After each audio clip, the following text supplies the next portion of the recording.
Assalamualaikum warahmatullahi wabarakatuh. Nama saya Safa Natasha Velia Mariam Bau, NIM 2019-436. Di sini saya akan menjelaskan tentang jurisdiksi negara. Langsung saja kita saksikan penjelasannya. Salah satu unsur atau syarat yang harus dipenuhi untuk terbentuknya suatu negara adalah pemerintahan yang berdaulat atau kedaulatan. Istilah kedaulatan ini pertama kali diperkenalkan oleh seorang ahli kenegaraan berkebangsaan Perancis yang bernama James Bodin. Menurut James Bodin, kedaulatan adalah kekuasaan tertinggi dalam suatu negara. Kedaulatan tersebut sifatnya tunggal, asli, dan tidak dapat dibagi-bagi. Tunggal berarti hanya ada satu kekuasaan tertinggi, sehingga kekuasaan itu tidak dapat dibagi-bagi. Asli berarti kekuasaan itu berasal atau tidak dilahirkan dari kekuasaan yang lain. Sedangkan abadi berarti kekuasaan negara itu berlangsung terus-menerus tanpa terputus-putus. Maksudnya adalah pemerintah dapat berganti-ganti, kepala negara dapat berganti atau meninggal dunia, tetapi negara dengan kekuasaannya berlangsung terus-menerus tanpa terputus-putus. Setiap negara memiliki kedaulatan di dalam wilayahnya dan berhak menentukan suatu sistem hukum nasional yang menentukan berlakunya hukum nasional atas dasar jurisdiksi. Jurisdiksi dalam hukum merupakan suatu istilah untuk kekuatan dan kewenangan, atau merupakan suatu istilah untuk kekuasaan dan kewenangan. Jurisdiksi biasa diterapkan pada pengadilan dan badan yudisial sesuai dengan ruang lingkup hak mereka untuk bertindak. Bila diterapkan pada suatu negara atau bangsa, jurisdiksi berarti kewenangan untuk membuat hukum dan memaksakan hukum. Jurisdiksi negara dalam hukum internasional adalah hak suatu negara untuk mengatur atau mempengaruhi dengan tindakan legislatif, eksekutif, atau yudikatif atas hak-hak individu, harta benda, perilaku-perilaku, dan peristiwa-peristiwa yang tidak semata-mata masalah dalam negeri. Secara umum dapat dikatakan bahwa sistem pengadilan nasional tidak mungkin dapat menerapkan jurisdiksi atas semua kejahatan tanpa mempedulikan di mana kejahatan tersebut terjadi. Jurisdiksi nasional tersebut harus menaati ketentuan-ketentuan baik yang diatur oleh hukum nasional maupun hukum internasional. Pada dasarnya, jurisdiksi dapat digolongkan ke dalam prinsip-prinsip jurisdiksi sebagai berikut. Yang pertama adalah jurisdiksi teritorial.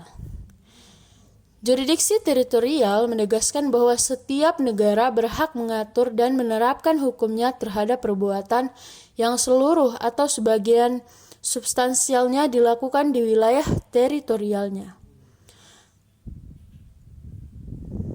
Berdasarkan hukum internasional, ada objek-objek tertentu yang berada atau terjadi di dalam wilayah suatu negara, tetapi tidak tunduk pada jurisdiksi teritorial negara tersebut, yaitu kepala negara atau kepala pemerintahan dari negara asing yang sedang berada di suatu negara,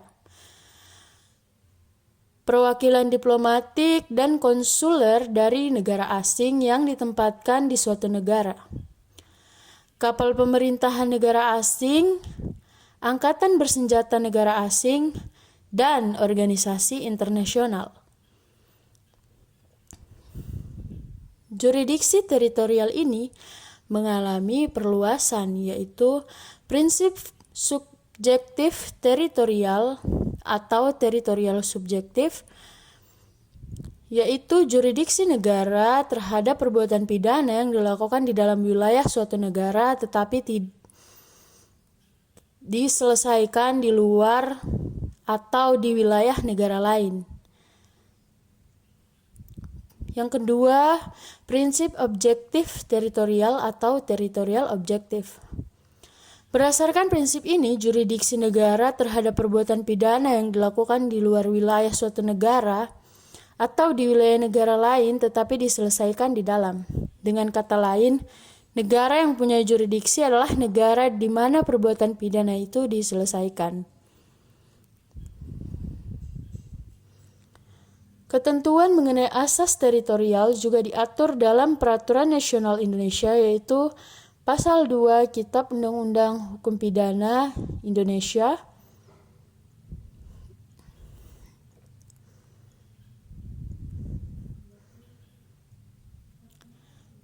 Yang kedua yaitu jurisdiksi personal, yang merupakan dasar jurisdiksi negara terhadap warga negaranya. Ada dua prinsip dalam jurisdiksi personal, yaitu prinsip jurisdiksi personal aktif yang mengatur tentang setiap negara dapat menerapkan jurisdiksinya terhadap pelaku kejahatan yang merupakan warga negaranya tanpa menghiraukan tempat dilakukannya perbuatan.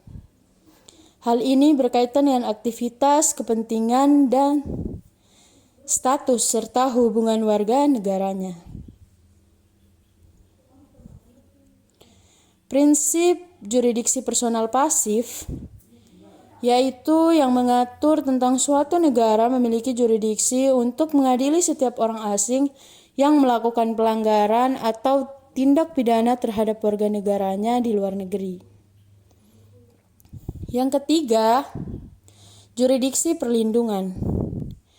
Jurisdiksi perlindungan mengatur tentang negara memiliki jurisdiksi terhadap seluruh warga negara asing yang telah melakukan kejahatan di luar negeri, di mana kejahatan tersebut diduga dapat mengancam kepentingan keamanan, kemerdekaan, serta integritas kepentingan perekonomiannya yang sangat vital berdasarkan jurisdiksi perlindungan.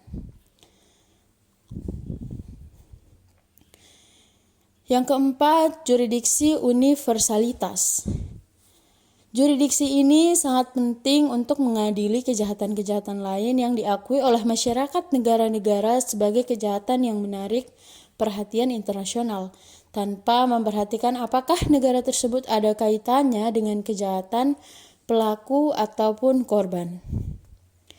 Dalam hal ini, setiap negara dianggap mempunyai kepentingan untuk menerapkan jurisdiksi ini atas kejahatan-kejahatan yang termasuk dalam jenis kejahatan internasional, seperti pembajakan, perdagangan budak, kejahatan perang, kejahatan terhadap kemanusiaan, penyiksaan, sabotase, dan genosida. Sekian dari saya. Mohon maaf jika ada salah. Wassalamualaikum warahmatullahi wabarakatuh.